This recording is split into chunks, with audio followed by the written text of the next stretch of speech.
In the Bible, three figures are traditionally thought to have never experienced death in the conventional sense. Number one, Enoch, the man who walked with God.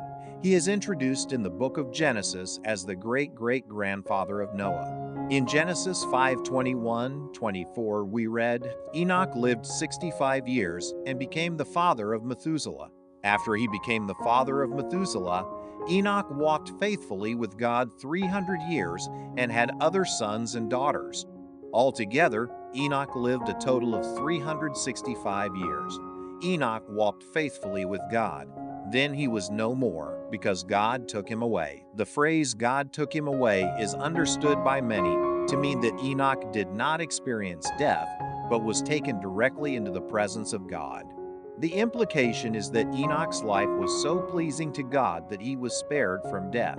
His walking with God suggests a life of deep fellowship and righteousness. In addition to Genesis, Enoch is mentioned in the New Testament in Hebrews 11:5, which speaks of his faith. By faith, Enoch was taken from this life so that he did not experience death.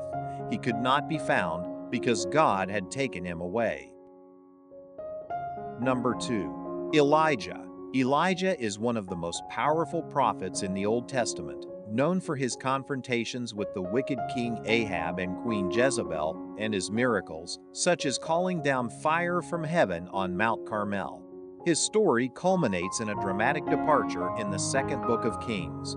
As they were walking along and talking together, suddenly a chariot of fire and horses of fire appeared and separated the two of them. And Elijah went up to heaven in a whirlwind.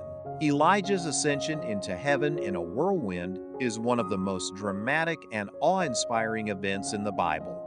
He did not die, but was taken up in a fiery chariot. This event took place after Elijah passed on his prophetic mantle to Elisha. His departure was witnessed by Elisha, who cried out, my father, the chariots and horsemen of Israel, 2 Kings 2:12. Elijah also appears in the New Testament, notably in the Transfiguration of Jesus, Matthew 17:1-8, where Elijah, along with Moses, appears with Jesus on a mountain to converse with him. This further strengthens the belief that Elijah's earthly mission was not concluded by his death, but he was taken up in a special way, continuing to play a role in God's plan. Number 3. Melchizedek, the mysterious priest king. Melchizedek's story is far more enigmatic. He appears in Genesis 14:18-20 as the king of Salem, believed by many to be Jerusalem, and the priest of God Most High. When Abraham, then Abram, returns from rescuing his nephew Lot, Melchizedek comes out to bless him. Then Melchizedek, king of Salem, brought out bread and wine, and he blessed Abram, saying, Blessed Abram by God Most High, creator of heaven and earth. And blessed be God Most High, who delivered your enemies into your hand. Genesis 14:18-20.